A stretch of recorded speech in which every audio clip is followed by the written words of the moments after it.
Manakah dari ketiga organisme ini yang dikatakan sebagai fungi? Ternyata ketiga gambar ini merupakan fungi. Yuk kita belajar tentang fungi. Beberapa jamur seperti ragi merupakan organisme uniseluler yang tidak bisa dilihat secara langsung dengan mata. Untuk mengamatinya, kita harus menggunakan alat bantu seperti mikroskop. Sedangkan jamur yang lain merupakan organisme multiseluler yang terdiri dari banyak sel. Sel-sel ini tersusun menjadi hifa. Hifa inilah yang akan menghasilkan spora. Fungi tersusun dari satu atau lebih sel eukariotik. Sel eukariotik fungi diselimuti oleh dinding sel dan tidak memiliki klorofil. Perlu diingat bahwa fungi bukan merupakan hewan ataupun tumbuhan. Sel fungi yang berkumpul tidak akan menjadi jaringan seperti pada hewan, namun akan membentuk hifa. Berdasarkan cara memperoleh makanan, fungi termasuk heterotrof karena tidak bisa memproduksi makanannya sendiri dan masih membutuhkan senyawa organik kompleks dari organisme lain. Fungi dapat hidup secara saprofit, yaitu memperoleh zat organik dari sisa-sisa organisme mati, seperti daun-daun, kertas, atau bangkai. Contohnya pada Gymnophilus. Ada pula yang hidup secara parasit, yaitu memperoleh zat organik dari organisme hidup yang lain atau inang. Contohnya pada Ustilago. Dan fungi juga dapat hidup secara simbiosis, yaitu memperoleh zat organik dari organisme hidup yang lain, namun bersifat menguntungkan bagi inangnya.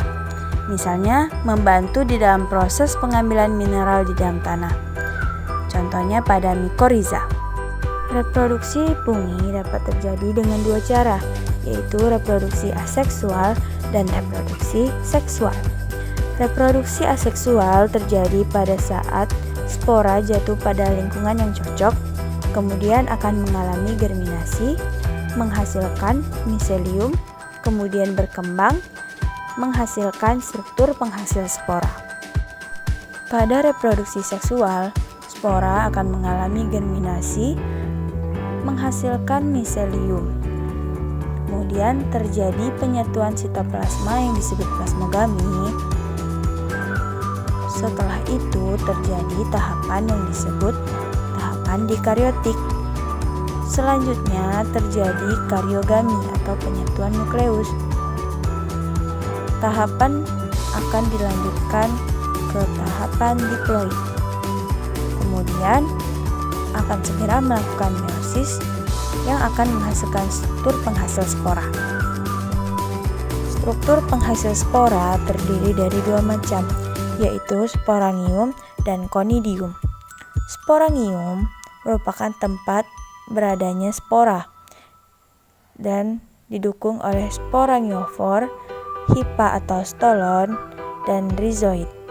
Sedangkan pada conidium terdiri dari conidiospora yang merupakan tempat beradanya spora yang didukung oleh conidiofor.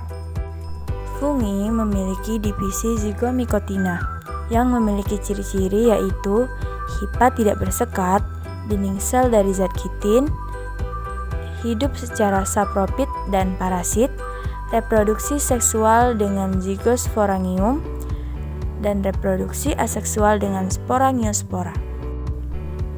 Selanjutnya terdapat divisi ascomycotina yang memiliki ciri-ciri yaitu hifa bersekat dengan ada yang berinti satu dan banyak, memperoleh makanan secara saprofit, parasit, dan simbiosis dengan alga biru membentuk lichen.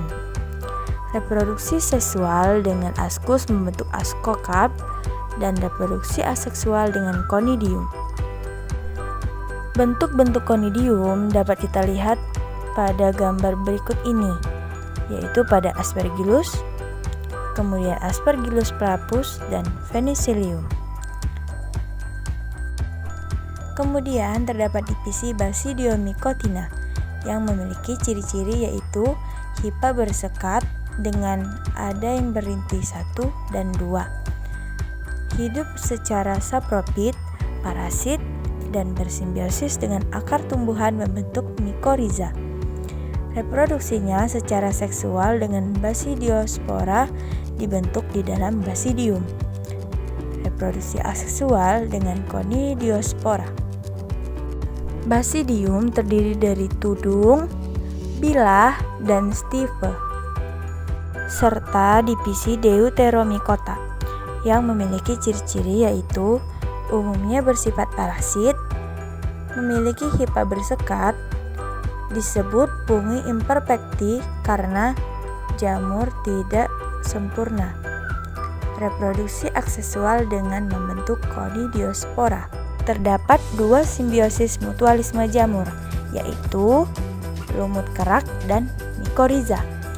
Lumut kerak merupakan simbiosis jamur Ascomycota dan Basidiomycota dengan mikroorganisme fotosintetik yaitu Chlorophyta dan Cyanobacteria. Sedangkan mikoriza merupakan simbiosis jamur Zygomycota, Ascomycota, dan Basidiomycota dengan akar tumbuhan tingkat tinggi.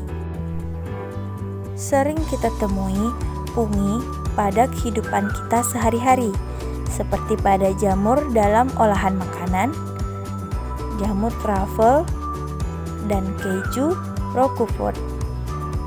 Namun, fungi juga dapat membahayakan bagi kesehatan karena dapat menyebabkan penyakit pada kulit dan paru-paru. Akan tetapi, beberapa fungi dapat diproduksi menghasilkan antibiotik yang digunakan sebagai obat untuk membunuh infeksi bakteri, seperti yang sering kita temui dan kita gunakan, yaitu penisilin. Dapat kita lihat, fungi berperan penting untuk manusia dan planet. Dengan fungi, dapat dijadikan makanan serta obat.